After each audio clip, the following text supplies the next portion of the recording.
Good evening, everyone, and welcome to Reeling in Stigma 2020, The Art of Healing. My name is Mallory Dimmitt. I'm coming to you from Clearwater, Florida on behalf of the Love for Lawrence Foundation. Love for Lawrence was founded 3 years ago after the passing of my brother, Lawrence Dimmitt, by suicide. Our family decided then, with the support of friends, family, and community, that we did not want to succumb to shame, but instead we wanted to use our love for Lawrence to carry forward his legacy and to offer others a chance to help break the stigma, to end suicide, and to save lives. Lawrence was a passionate outdoors person, and so we got the idea of the Reeling in Stigma event and the Waves of Change award that we're going to grant later tonight to play on those themes of celebrating the outdoors and the activities that he loved, including being inspired by folks who partake in adventure. So last year at our first event, we brought you Mountain Film on Tour with a number of adventure films, and tonight we're so thrilled to be able to share this talk by Cory Richards with you, a passionate adventurer and Mount Everest climber. For starters, I'd like to ask you to take a picture of your watch party and wherever you're viewing from and mention Love for Lawrence or tag us in your photos. We're gonna continue to monitor the social media throughout the night on Facebook and Instagram. It takes a lot of folks and a team of people to pull together an event like this. So I'd like to start with a couple of things. First of all, I wanna thank the board of the Love for Lawrence Foundation, for each person for help bring together the sponsors and the program tonight and our ongoing work. Especially Stony Dvornik, our coordinator, who makes the whole show run, oversees our grant process, and is leading the charge to help people get trained in mental health first aid. I'd also like to thank our event team, including Cambria Sims, and the Identity Tampa Bay, who's producing tonight's event. Last but not least, I'd like to thank our sponsors. You saw each of them listed in the opener, and their funding allows us to be able to offer this event free of charge and to grant out whatever funds come in tonight directly to the awardees. So we ask each of you if you're willing to contribute an additional amount of money of any amount to the Love for Lawrence pool of funds. You can do so on our website, loveforlawrence.org, and at the end of the night and in our upcoming grant program, we will grant out those contributions directly to organizations in the Tampa Bay area that are serving clients through mental health programs. We have a wonderful program in store for you tonight. We're going to start with a series of short videos about 5 different art therapy programs being offered to the Tampa Bay community and beyond. And this is where we're going to ask the audience for the biggest role, which is to help vote on your favorite. So as you watch, you're going to take note, and at the end of the viewing, you'll be able to submit your vote via text message. You can see the number here shown on the screen, or write it down. It's 585-940-2304. You will text your vote of your favorite program to that number. Those will be tallied, and we'll make the award announcement at the end of the night for a $10,000 grand prize. Following that, we're going to have a conversation with Cory Richards, who is going to present the keynote talk of this evening, and a question and answer session. Again, we ask that you continue to share your thoughts and keep this conversation going throughout the event, and invite you now to enjoy these 5 short nonprofit profiles. The first of 5 nonprofit profiles we're featuring this evening starts with the Breaking Barriers program at the University of South Florida's Contemporary Art Museum. This program offers free photography workshops to veterans, and it's incredible to see the difference that this makes in veterans' lives. Let's take a look.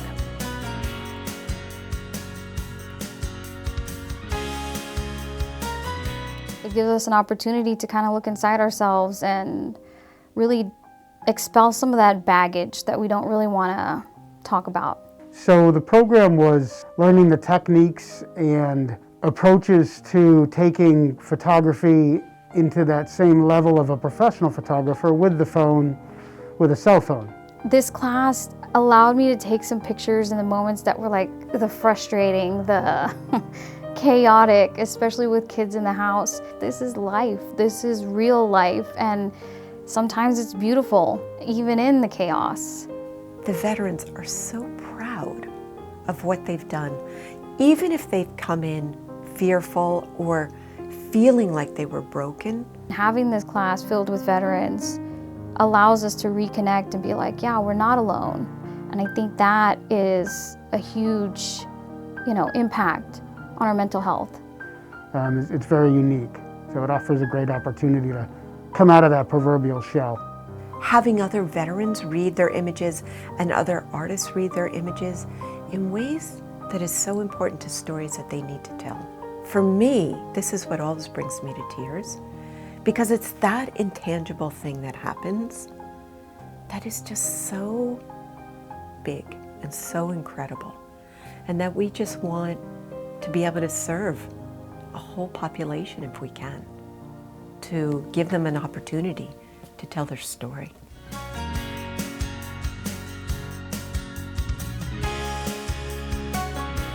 Metropolitan Ministries Create program serves homeless children, and they infuse art therapy into traditional after-school programs to help children address the traumas of homelessness. We've seen firsthand the art that these kids create, and we're really excited to show you their successes.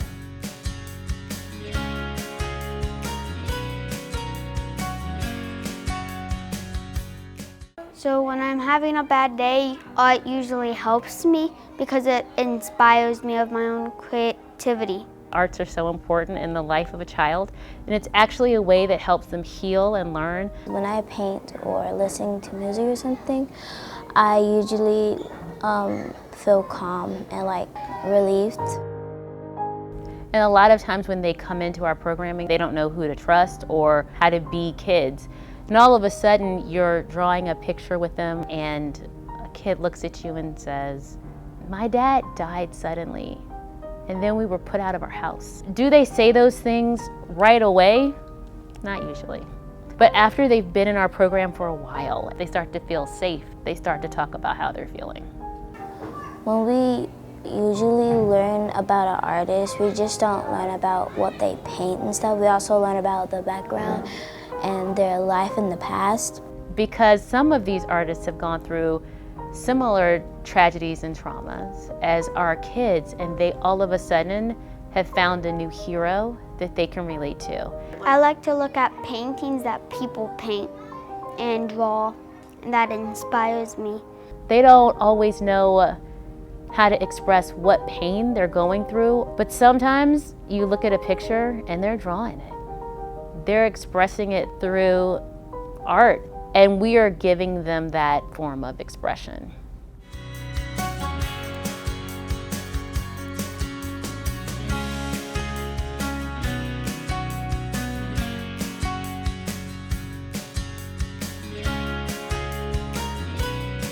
The Red Tent Women's Initiative began 8 years ago in a Pinellas County jail.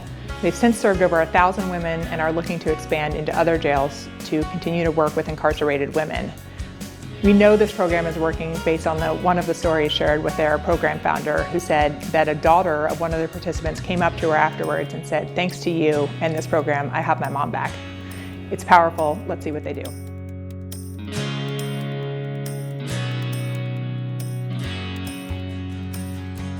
When women create things like this quilt or that bag, crochet or embroider, they produce more oxytocin, a really important brain chemical that makes them feel safe and secure. So I knew the women who would come to us would feel on edge, concerned, afraid. I wanted them to be put at ease right away. And then we could saturate them with tools and skills and wisdom about what they'd gone through in their life that led them to this point. When I was on the street, I was on the street for about 8 years. I also did things that I'm not proud of too as well, and it very much takes away your soul. You lose yourself. It worked for so many people. I watched so many women grow through Red Tent. And I've been affiliated since 2014, and there was a lot of really creative women, I'm telling you. They were so awesome, the things that they made. But it brought us to a level out of, I can't do anything but what I'm doing, to another level. Once we get to that level, then we were all able to start living life on life's terms. I felt better in the end knowing that there was a way out, that I could be done. About 1,000 women have participated. Typically, 44% about will return to jail within a year. Our recidivism rate is about 24%. So we're making a difference, a big difference.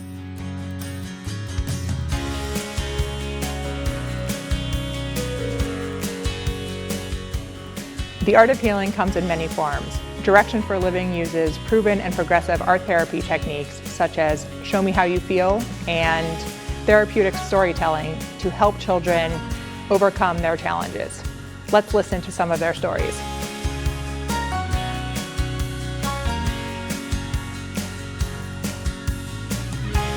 We start where the client is, and we want to ensure that all of their needs are being met so that they can focus on their mental health and their mental well-being through the medium of arts, that people can actually heal. One of the forms that we use here is therapeutic storytelling, which really is the opportunity to allow people to become vulnerable with their story. Therapeutic storytelling is a really interesting technique. It's actually really useful in addressing a topic without hitting it head on. I've used it in the family setting where the whole family had been dealing with trauma, and we ended up doing a story on a tree and a bush and a regrowing process and what it needs to regrow, and how even though something's broken, it can flourish and be beautiful again. And I think it really impacted the family, and they were able to touch trauma without getting so personal and reliving their trauma while doing it. Therapeutic storytelling is just an added bonus that you can do it through a way that's fun and will stay with them in a different way. So through this metaphorical storytelling, they often then have the ability to identify with it kind of separate from themselves, but able to process through that trauma and ultimately release it and let it go. It's healing, it's therapeutic, it's a connection.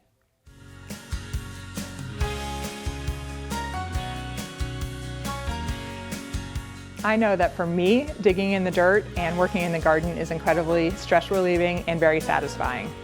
The therapeutic horticultural program at Wilmot Gardens helps groups with special needs to have that same benefit. They relax, increase their confidence, and find community, all while nurturing the young plants in the greenhouse and for the gardens.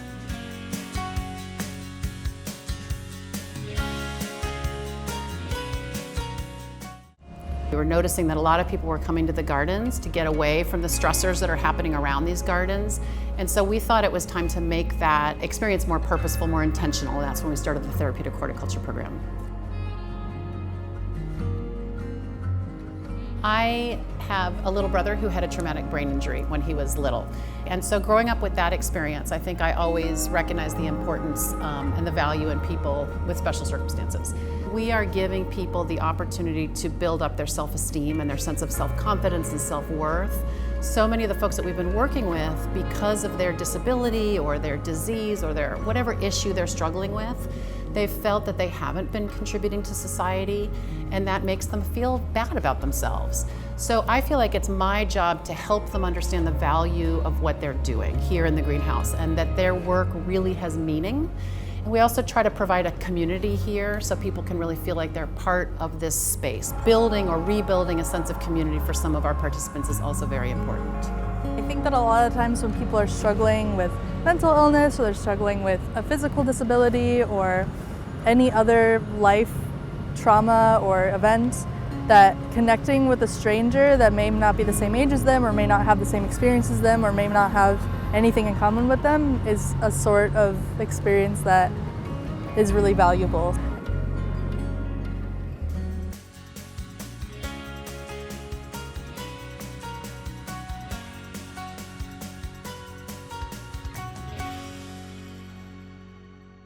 I hope you enjoyed each of these nonprofit profiles. As a reminder, the audience gets to choose the grand prize award winner, and we ask you to do so by texting your vote following the prompts that are shown here on screen. You have until 7:30 to make your vote count, so please take a screenshot if you need, but we ask you to go ahead and submit your vote and make sure that you get it in by 7:30. But I'd like to transition to introducing our keynote speaker for the evening, Cory Richards. I saw Cory speak a few years ago, and I knew right away that his strength in presentation was something I wanted to share to Love for Lawrence. And so it took us a few years in order to make this happen, as he was training for Everest last year, and with the COVID pandemic this year, we weren't sure how the event was going to be carried forward.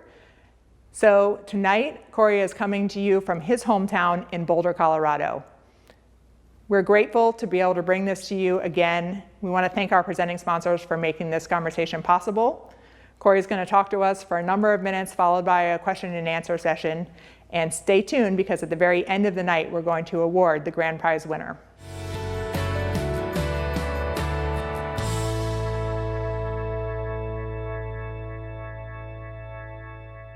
Hi everybody, it's great to be here with you guys.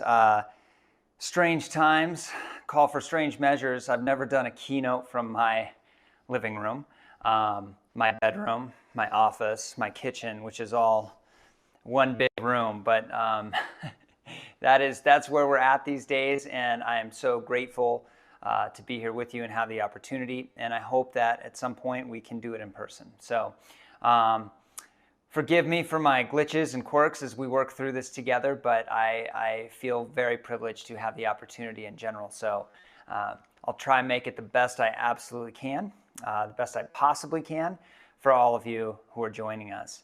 So first and foremost, I want to back up, and I want to start in a place that I think has gotten me a lot of attention.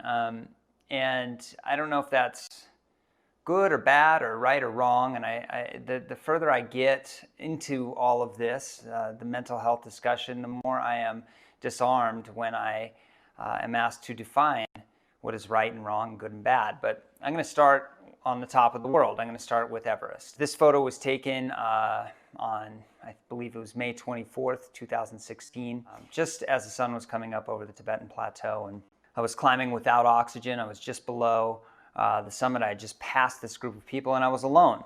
A lot of this conversation, a lot of the presentation is about being alone. I want to start us here, and then I want to back up to a place that is far more innocent, far less hostile. This is my childhood. This is me at a very young age. I think I was about 2 years old here. The reason I show this photo is because it amplifies the idea that I was raised in campgrounds. I was raised to be outside. I was raised to be exploratory and to push boundaries. I was injected into the outdoors from a very young age. It's also to prove that I was actually the first hipster ever, as is evidenced by my outfit. I'm wearing a sideways trucker hat and overalls. But that's aside the point. I look back on this and I start to see how the strings of life and sort of the tapestry of life comes together from a very young age. Here is an image of, I think, the most formative relationship that I had in my life, which is that with my brother. He's 2 years older than me, and this is where the story and the mental health component of my life start to really come together, and you start to see how we are a product of the stimulus that is applied to us. My mother suffered from very severe postpartum depression with my brother when he was born, and that creates what's called insecure attachments. Insecure attachments essentially manifest in ways where a child is trying to get their emotional needs met by any means necessary. And that can be through acting out. It can be through emotional sort of turmoil and the sort of taking on the emotional baggage that is amplified by the relationship between the primary caregiver and the child. In my case, my brother learned that one of the best ways to get his emotional needs met was to act out and beat me up. And you know, innocent as this is, and sort of nobody's fault, nobody did anything wrong here. This behavior was never corrected. So as we grew into our adolescent years, that anger that he felt from those residual insecure attachments and getting his emotional needs met, that anger amplified into violence towards me. And that violence was physical and emotional. And by virtue of that, I started to deal with my own set of complications. And those complications presented themselves in terms of value beliefs. If I am valuable, why am I not being protected why am I not being protected by my primary caregivers? Why am I feeling this inescapable stress?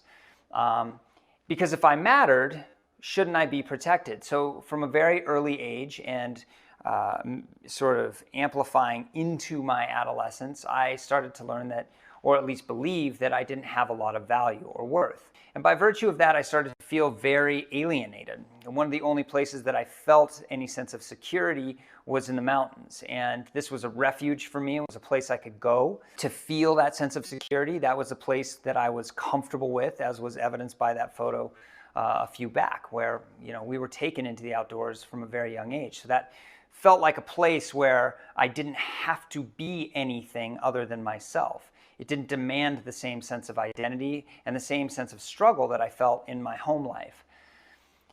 At the same time, I was a reasonably smart kid, and I went to high school 2 years early. That I think put me on a trajectory towards sort of a social amplification that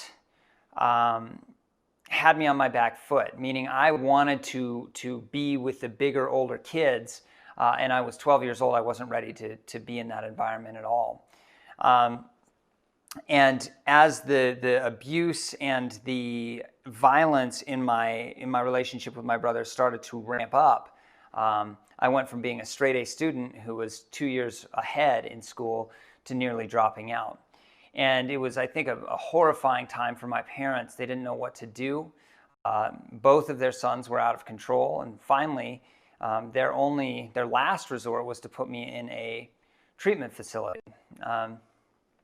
And this is a photo of some of the environment around the treatment facility, where we were in an inpatient, outpatient treatment center. I went back years later to photograph around where it was in northern Salt Lake City. It was a program called Lifeline, because I felt very much as if there was a disconnect between what we were trying to instill in these adolescents who were struggling and the message we were sending them in the places we were putting them.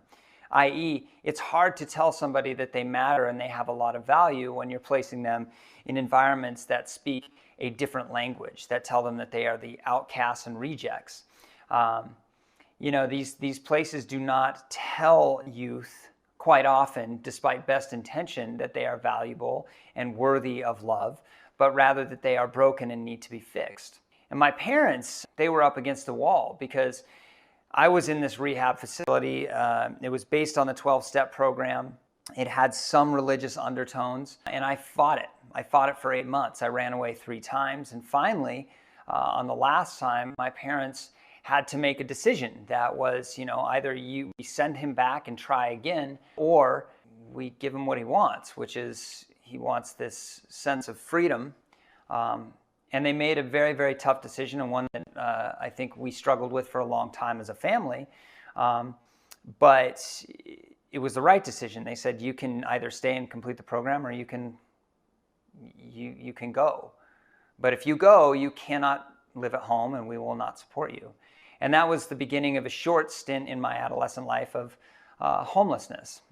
And I use that term very carefully, because I was not homeless in the strictest sense of the word. Quite often I was kept off the streets by my friends and peers.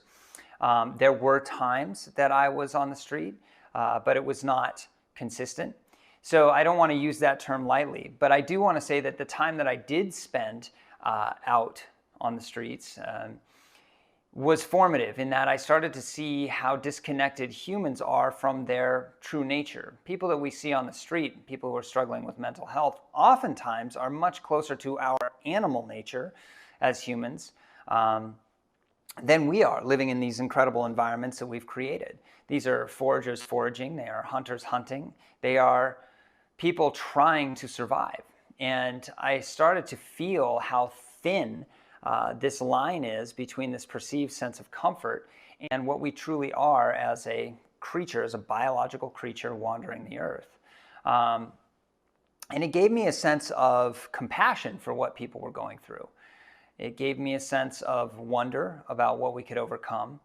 And as my adolescent years started to, I guess, come back together, when I was about 17 years old, I started to repair my relationship with my family, or at least work towards it. I started to feel as though there was a story that I could tell because I had a fairly unique perspective. You know, when I was in rehab and before I was put on the street, I was diagnosed first with major depression and then with bipolar disorder. Both of those, major depression, clinical depression, I think are diagnoses that I still absolutely live with. The bipolar disorder was given at a time when bipolar was sort of the catch-all for all teens who were acting out. And so these diagnoses stuck with me for a long time.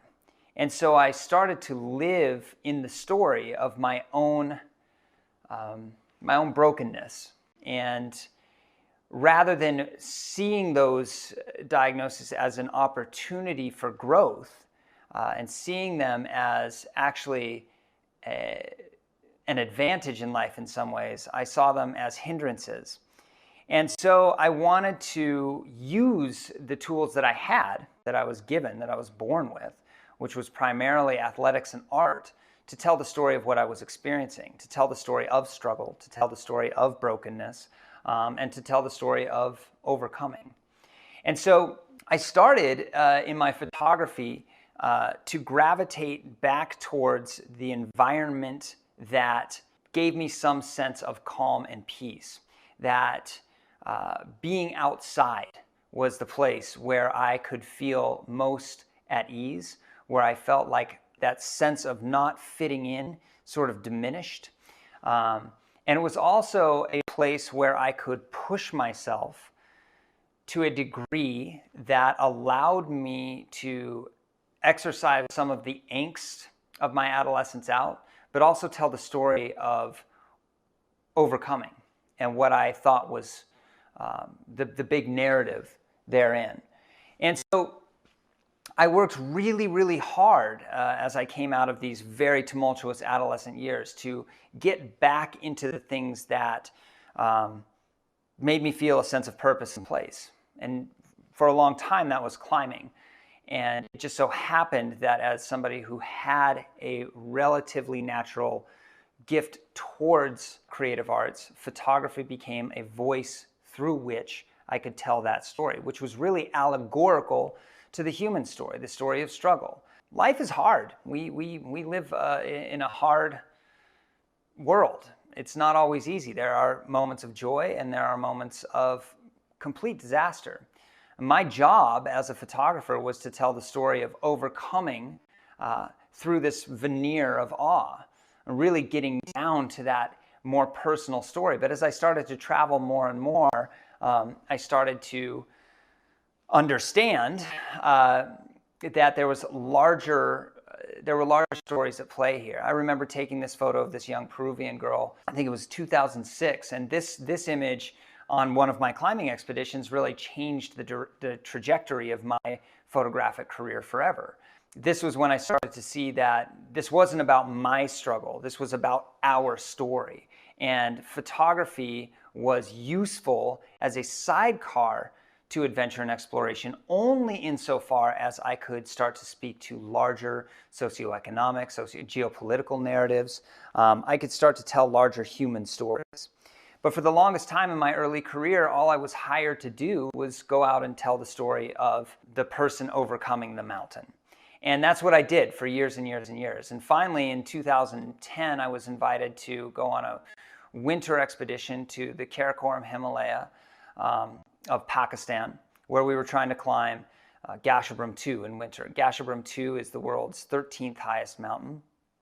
And it is sits right on the border of India and Pakistan in a actual active conflict zone. There's a ceasefire right now.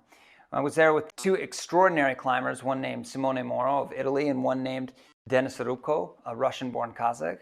Over the course of 6 weeks, made the first winter ascent of one of the Pakistani 8,000 meter peaks. To this point, nobody had ever been able to do that. And so this was a leap forward in my career. I was there as a sponsored athlete. I was there as the photographer, as the content maker, the storyteller. And so I was looking for opportunities to tell this incredible story of, again, overcoming. And a big piece of this was trying to be seen and understood as somebody who could overcome. On the descent from the summit, which took 3 days rather than one, we were hit by a massive avalanche going from Camp 1 to base camp. And I remember the avalanche overtaking us and my whole world just going to black as we got tossed and pushed across the flat ground and pulled under the surface of the snow. And ultimately, I remember just being very angry that I was dying and that I was going to go out this way. I felt like I had so much more to do. And as we stopped and as we came to a halt, my head popped above the snow. And I was able to breathe. And my first thought was, well, Simone and Denis are dead, and I have to find my way out of here alone. And then I heard Simone's voice, which, by the way, is very high and very funny. He talked like this. I'm not kidding. He talked like this the whole time. You can imagine 6 weeks of that. And all of a sudden, I felt his hands on me and digging me out. And he was saying, everything is okay, Cory. Everything is okay. And I remember thinking to myself, everything is not fucking okay at all. But I was in shock. There was snow shoved down my down suit, up my nostrils. I could barely move, and I felt his hands digging me out. And as soon as I could grab my camera, I turned it on, and I remember myself feeling this overwhelming sense of needing to cry. Like all of the emotion and the fear and exhaustion was boiling up, and I turned the camera on myself and I took this image.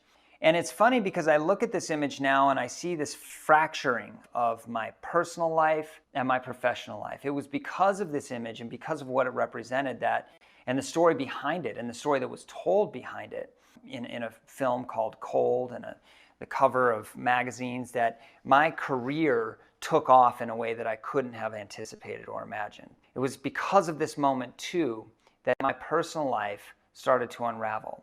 All of the violence, all of the little traumas, all of the abuses that I had suffered growing up in that very, very violent relationship with my brother, all of that, all of those experiences were seeds in my brain, essentially. And this event was the inciting event for an episode of PTSD, or post-traumatic stress disorder. So all of those little traumas started to basically come to bloom because of this major near-death experience. And what happens in those moments is your brain essentially traps the experience in one hemisphere, and it spins on it, and it creates this tension. There's no resolution to it. And so I look at this photo now, and I am curious about the pain that I felt, the unknowing, the fear. And also, I can look back on it now almost 10 years later and see the trajectory that unfolded after this inciting event. And I can also see how long it took for me to realize the effects that trauma was having on me. It's also an amazing story that you can take a selfie and get it on the cover of National Geographic too. I think what's more interesting though is that this became my story. This became everything that I did. I mean, I've done this now for years, where I would get up on stage and I would tell this story over and over and over again, and it becomes harder and harder to connect to it. At the same time, before I had done the work to undo the trauma, or not undo it, but work through it, I was re-traumatizing myself. I would go and I would play the film Cold, and I'd watch this recreation of the avalanche, and without having done the work, I started to re-traumatize myself. And I didn't understand that for years until I was looking back. But what I did see is that as soon as I came back from this experience, I started to feel disconnected, a profound sense of disassociation. I had a great group of friends, I got married, and all at the same time, I felt like I was this outsider looking in on my own life. And there was this sense of confusion and sort of abstraction, disassociation, alienation, aloneness. And there was this hum that just sort of spun in my head, and I couldn't get away from it. I couldn't understand it. I was angry and I was upset, and I started drinking more and more. And that was the effects, again, of every single thing that had happened in my life up to the point of the avalanche, all coming back to sort of and blossoming, blooming in this intense proliferation of the trauma experience. And I'm going to get back to that in a minute, but I want to say that there was something else that happened on the trip to Gasherbrum too, and that is I started making pictures that would get me my first assignment for National Geographic. Because we were on the border of India and Pakistan, because this was a place that is hotly contested, I was granted, and because we were there in winter, I was granted an opportunity to go and photograph some of the soldiers that man these highest outposts on the front lines, on the line of control. And in the summertime, climbers can't go into these camps because it's just not allowed. They're completely off limits. We were the only climbers there, and so we were granted this access to be with these young men who were fighting this battle. But the truth is, these guys aren't dying from bullets. These young men are dying from exposure, from altitude, from cold, from sickness. This is a place that is hugely inhospitable. And the way this connection was made is they noticed that we had internet at our base camp. We had satellite internet, and they started coming over and quietly asking if they could use my Facebook. And of course, I said, yeah, of course you can use my Facebook. And I have a lot of friends from that trip, these young men some of them have left the military, some of them are still in. But a lot of Pakistani Army friends that has granted me a ticket to the TSA watch list, but it was a really great way to make the connection and then ultimately be able to go and spend some time with these guys making pictures that told a story. And it was this set of pictures that ultimately got me sort of an entree into National Geographic, because my now photo editor asked if I had any examples of some storytelling pictures. And I didn't know what she meant by that. I was like, storytelling? Of course, here's this little man on a big mountain, and that's the story. You're climbing a mountain. And what I started to realize is that photography and the act of storytelling is much more nuanced than simply the drama of a little person in a big landscape overcoming something. It is much more personal, it is much more intimate than that. And the more vulnerable you can be with storytelling, certainly the more vulnerable we can be as humans. These pictures got me my first assignment for the magazine. My first assignment for National Geographic was to the borders of Nepal and Tibet, looking at ancient forgotten caves that were ultimately used as habitation caves, meditation caves, libraries, and what we were really looking for was burial crypts. Finding somebody in a burial crypt who died in northern Nepal but was born in eastern China, or died in northern Nepal and was born in northern India, we started to be able to paint a much better picture of human migration, and discovering that this was essentially an overlooked piece of the Silk Road that connected the Tibetan plateau to the Indian subcontinent. I came home from that first assignment, and immediately after feeling that stimulation of being in the field, felt that huge gravitational draw back into sort of that darkness. I didn't know how to live outside of that highly stimulated zone of creation. When I was on assignment, I had purpose. When I was at home, I had none.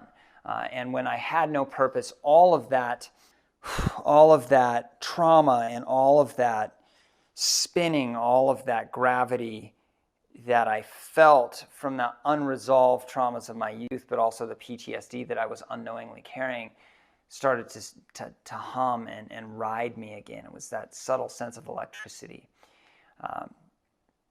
And so my method to deal with this was to drink. I just, and I had the freedom to do so because my schedule was so erratic. I could be, I could go get a beer at lunch, and then I could, have another before I went to happy hour. And then by the time happy hour is over, I've had 5 drinks, and then I'd go to dinner, and then, I'd have 2 or 3 more. And then by the end of the night, I've had 10 drinks, and this was every day for years.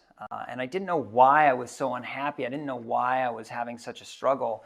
All I knew is that all I wanted to do was be in the field. All I wanted to do was be out taking pictures and telling stories, because that's where I felt most at home. That's where I felt this sense of identity, this sense of purpose. And that's where the hum, that it would just go away. It would leave me alone.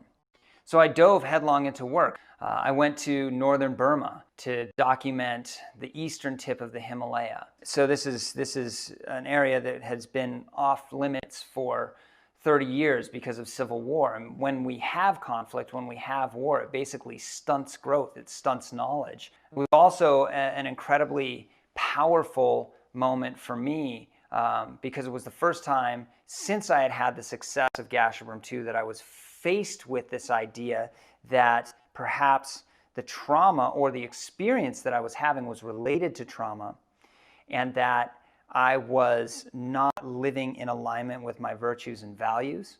I was forced to face the fact that I had come back from Gasherbrum 2, gotten married immediately, and then completely ignored my relationship.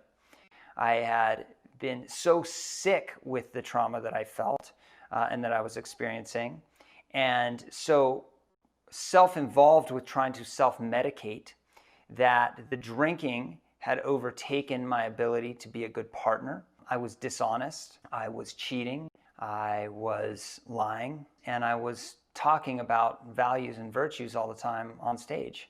And that became this growing vacuum of space between what I wanted to be, who I wanted to be, and what I was actually. And so I came home from Burma having to face the intensity of what PTSD was in my life and what it had done to my life, knowing that I was almost certainly going to have to get divorced, and that I had a severe drinking problem. So now I was facing this idea of being a failure at marriage, being a failure at my job, being an alcoholic, being out of alignment with what I wanted to be in life. And rather than trying to really fix it and do the work, I dove into work again. So my next assignment was to document a previously unexplored river basin in Africa that feeds the Okavango Delta with 70% of its water. So our job was to traverse the Angolan highlands that was still emerging from the fog of a long civil war and descend the Quito River catchment. We were descending for thousands of miles until we reached the Okavango Delta and passed through it all the way to the terminus. And the job was to understand threats that faced the water that was feeding the Okavango Delta. In this case, one of the value adds was we learned that there were 6 new to science species of fishes in this river that we could report on. We also saw the impact that the damming or the resource extraction of this riverway would have on people who, by and large, were unknown. Not that these people, we didn't know that they existed, it's that they had not been contacted by the government in over 40 years since the war, and they are living very much as they have been for hundreds of years, if not thousands of years. It's like moving back in time.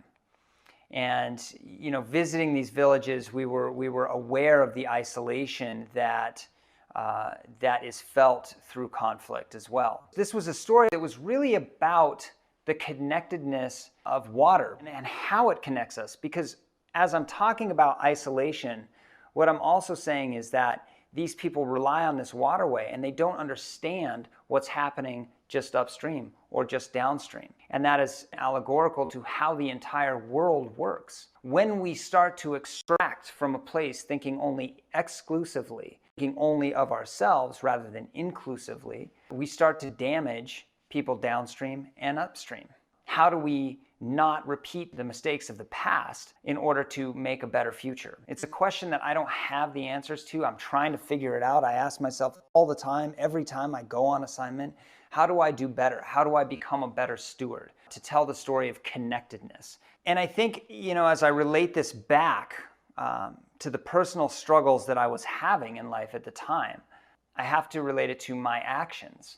My actions had consequences, much as we were looking at what would happen if this river was dammed, what would happen if this river was mined, what would happen to everybody downstream and upstream. Well, the same is true when you start to look at your relationships. We talk about full circle and how we come around. I had managed to isolate myself completely because I had not paid attention to the trauma that I was experiencing in life.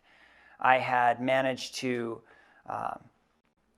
burned down my primary sponsorship as a climber. I had left the business that I had started, a production company, and I had destroyed my marriage in the span of a month. And for some reason, by some very, very, I don't want to call it luck, I don't know what to call it, I was invited sort of almost as a saving grace to go and try and climb in Tibet. The idea was to traverse across the Tibetan plateau and then ultimately try to climb the North Ridge of Everest without oxygen. My partner for this was Adrian Ballinger. He is an incredible climber, a dear friend, and somebody who I could confide in. And I was still very much dealing with the ramifications of trauma, dealing with the ramifications of divorce, and still very much trapped in a destructive, self-medicating cycle of alcoholism at this point, and going through the waves of depression and really at times close to suicide. Adrian was a partner that facilitated an environment where he understood those issues. Ultimately, what this expedition was an opportunity to share the realities of what this kind of trip entails. And so we were on Snapchat, which was an idea that I was just not wild about at all,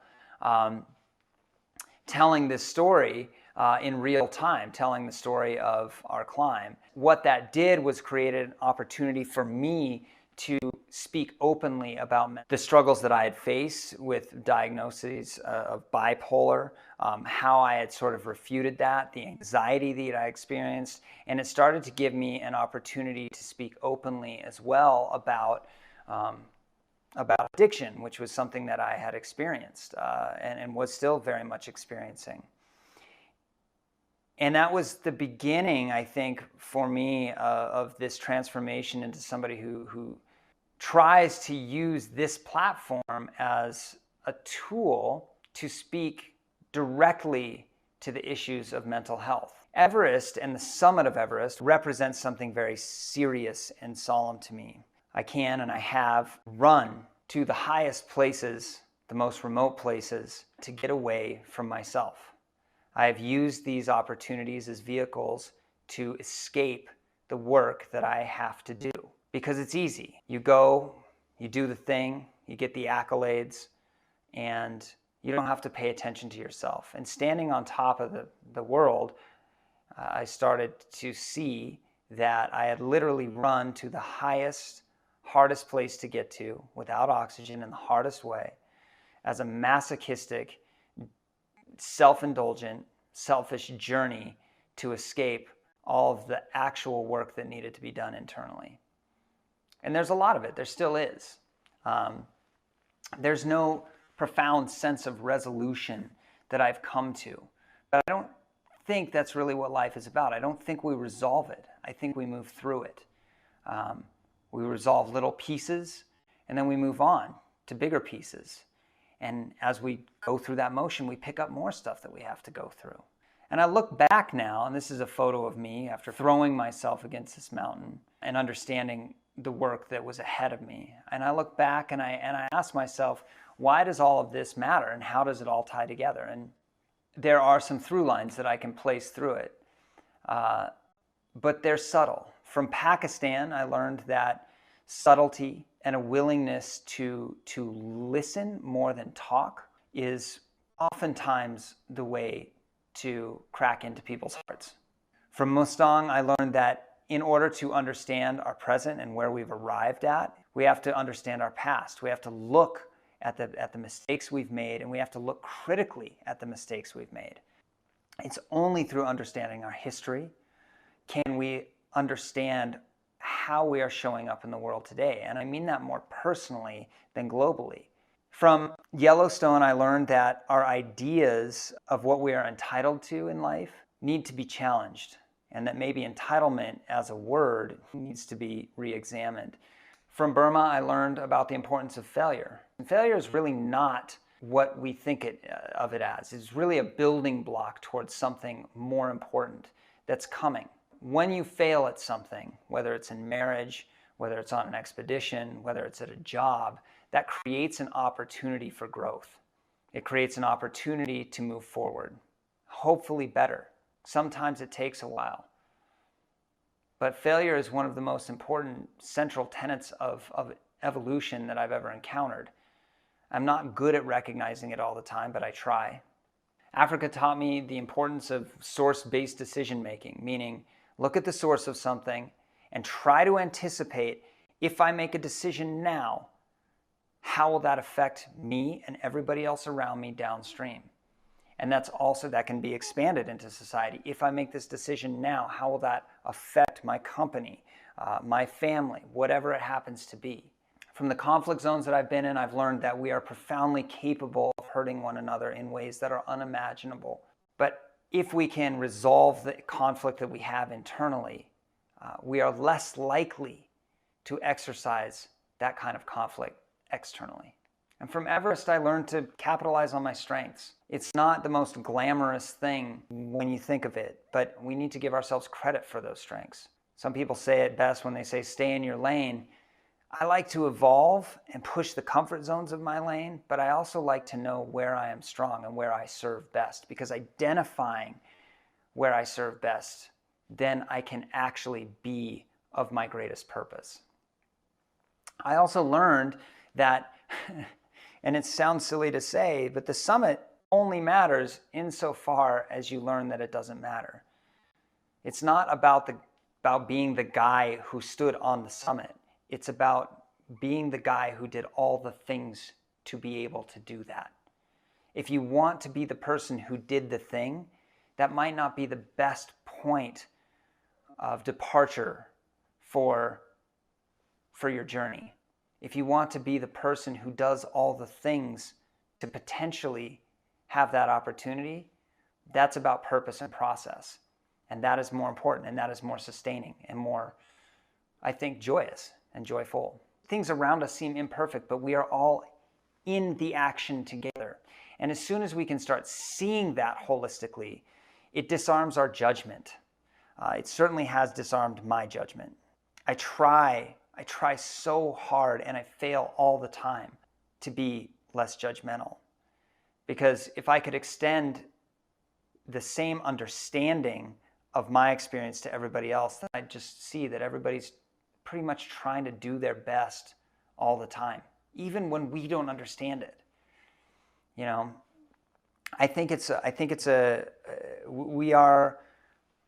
we are a challenged species, and the reason I sit here and I talk about climbing Everest, descending a river in Africa, PTSD, divorce, alcoholism, addiction, my brother, postpartum depression, climbing into caves in Mustang, is because this isn't, some of those seem unrelatable, but the others aren't. And what I want to illustrate is that we are part of this massive story evolving together. And we are part of something that at points feels unrelatable. But if we can dig below that piece that we can't quite relate to, there's things in all of our experiences that we can relate to, that we can connect on.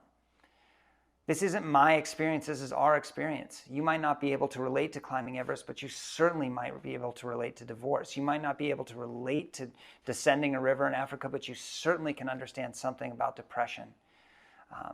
We're in this together, and we should never think that because one person is here or here or here, that there's not connective tissue. There's connective tissue through all of it. I absolutely love this photograph. It's a photo of Earth from 3.7 billion miles away. It's from Voyager 1 space probe. Carl Sagan said, "Look again at that dot. That's here, that's home, that's us. On it, everyone you love, everyone you know, every human being you've ever heard of lived out their lives. The aggregate of our joy and suffering, thousands of confident religions, ideologies, economic doctrines, every hunter and forager, every hero and coward, every king and every peasant, every creator and destroyer of civilization, every young couple in love, every mother and father, hopeful child, inventor and explorer, every superstar, every supreme leader, every saint, every sinner in the history of our species lived there on a mote of dust suspended in a sunbeam."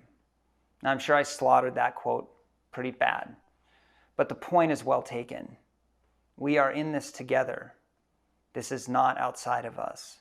And I believe that, some people look at this photo and they think it's hopeless. There's this little white dot floating in space. But honestly, I have to believe, I have to think that if that little white dot floating there, that pale blue dot, is all we have to take care of, then we can do this. And it just requires a little bit more compassion and understanding. Thank you, Cory. That was so inspirational and just very meaningful for our audience. Thank you again for speaking with us. When I first heard you speak, your talk was billed as your bravery to be able to talk about these issues. And that's one of the things that, of course, Love for Lawrence is trying to, help everyone have the bravery to speak about mental health. And so what do you think, kind of gave you that courage or that bravery? Is there something in the world of alpine mountaineering or others that, or how can people cultivate that bravery that it takes maybe initially to first be able to talk about it? Well, again, I think that is my whole purpose is to offer the opportunity for people to see that you can be a number of different things. You can be successful in one area of your life, and you can have all sorts of mental health struggles in other areas of your life. They aren't mutually exclusive. In fact, they're tied together. You can be more than one thing at a time. Just because you struggle with maybe some mental health issues doesn't mean that you can't be wildly successful in your relationships, in your jobs. It does mean that those mental health hurdles might begin to impact those areas. So if you don't speak openly and honestly about it, that sort of shame, guilt, all of the negative emotions that come with that baggage. I mean, my baggage, I'll call it that. I don't want to use that term in a negative context, but we all come with our baggage, and that's good. That's what makes us whole. The opportunity to speak to those issues, address them, ultimately makes us more successful in every other aspect of our life. I don't think there's anything necessarily that I've done through life that's given me any more or less courage to speak about it, other than the simple fact that I've gone through it. And when I see people and I encounter people who are obviously struggling in their own lives, that gives me a sense of purpose to speak more loudly about the struggles that I've been through, in order that I can create a platform for other people to speak courageously and openly about the struggles that they face.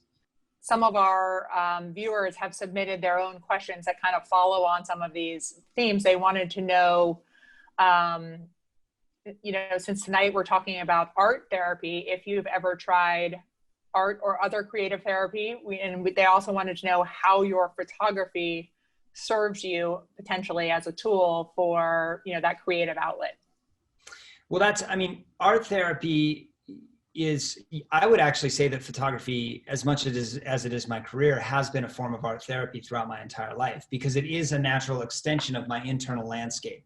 Even though I'm a journalist, I cannot extract the fact that I am also human, and I have necessary emotional responses to things. And that doesn't mean I sway my coverage to point in one direction. It just means that I am present with the emotions that I feel in the process of making images on certain topics. And that right there is essentially art therapy, right? Where you take an emotional response and you inject it in some way into a creative expression. Journalism, I try not to be too emotionally driven, but in terms of the broader question about art therapy, I would say that photography as an art form has been that to me. I also think that anything that requires some level of creativity, it doesn't have to be necessarily what we consider art. Building things, getting out and working with your hands, it has a meditative, and I don't want to be too woo-woo because sometimes that turns people off, and that's not what I'm trying to do. When I talk about meditation, I'm talking about pure presence. But when we work with our hands, so whether you're building something, you're painting something, you're writing, or even music, composition or photography, what it does is it narrows the scope of focus. And it gives the mind something to focus on that's immediate, and it makes us present. That's the presence that we're looking for, or that I'm looking for in any sort of therapy. Because in those moments of presence, we get a reprieve and a sort of a rest or a respite from that humming and that spinning that trauma and anxiety and resultant depression can have with it. And so, art therapy is, gosh, short of sounding too on board with it, I think art therapy is one of the things that can save the world. So. Yeah, well, we agree. And there were a lot of questions submitted that have a lot to do with the time we're in, and just, also related to isolation. So this question comes from a high school student named Teddy Schaefer, who would like to know how you face the challenge of quarantine and what you did to occupy yourself both physically and mentally. Quarantine is such a good question, Teddy. It's like, this is one of the most challenging times that humans in modern history have gone through.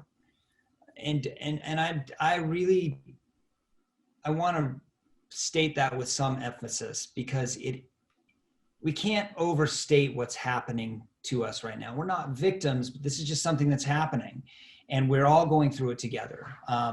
So if you're feeling a certain way, please give that voice. Don't think that you're alone in that. We are all in this together. Myself at the beginning, I immediately was like, oh, I'm gonna take this opportunity to write. I'm gonna interview my parents. I'm gonna do all this stuff. And I did some of it. And then I realized that I was forcing myself into action. And that can be good, but it can also create anxiety, as if to say that, oh, I'm not doing enough with the time that I have. We didn't ask for this time. Our lives have evolved without this sort of isolation. And it is an adjustment to all of us. We're not meant to be isolated as the humans that we are. We are not that species. We are meant to be with one another. So what I found, again, was a strong meditation practice in which I would wake up every morning, and before I touched my phone, before I did anything other than go to the bathroom, I would meditate for 20 minutes. And that was my process. Then I would get up and make breakfast. See, what you're seeing here is I built a routine. After breakfast, I would then exercise. It didn't have to be for a long time, but it was at least a little bit of time, at least a half an hour, right? You'll notice that after 20 minutes of exercise, even if it's sit-ups and push-ups, simple, your brain actually shifts, and you'll start to take on a whole different sort of mindset about the day. And can you tell us a little bit about, where you will be traveling next, and also what you're choosing to pursue now going forward? Travel is an easy thing to do when we feel ill at ease, right? And for the longest time, I think I really used my job as a means to escape the sort of the cloud of mental health issues that I really needed to face down and tackle. Travel is a wonderful, amazing opportunity that some of us have, and all I'm advocating for is to do it mindfully. That said, I've chosen that my next objectives in life are, they're going to be fewer but larger. And so right now, in 2019, I went back to Everest to try to climb a new route, a route that's never been climbed before on the Northeast face with topo. And we didn't get to the top. And of course we took this year off, and next year we're going back. Now, my job as a professional athlete and as a photographer facilitates these experiences. So I've also chosen in this moment to make a film that uses that ascent on Everest to talk about family, mental health, addiction, trauma, abuse, and grief in the larger context. So the film that we're working on is it's about Everest and that climb. It's really about my dad passing away, and he is in the process of passing away right now. So, I've taken this opportunity to have a hard reset. I haven't been traveling as much, and that's given me an opportunity to focus strictly on training and the necessary processes that it takes to make a feature documentary. Those are my next big goals. Wow. Well, we will be following you on your next expedition, and also with this film. It sounds like a great undertaking, and I know we're all going to be curious to watch, and also to just be thinking of you as you go through that experience with your dad. Thanks.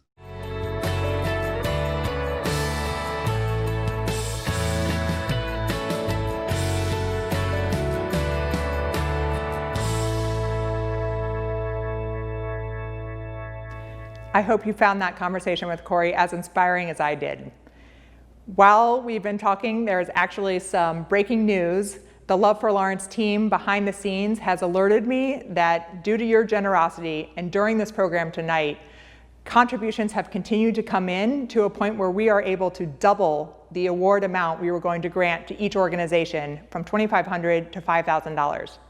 That's right, your generosity allows $5,000 tonight to go to each of the programs that you saw earlier. So every program is a winner.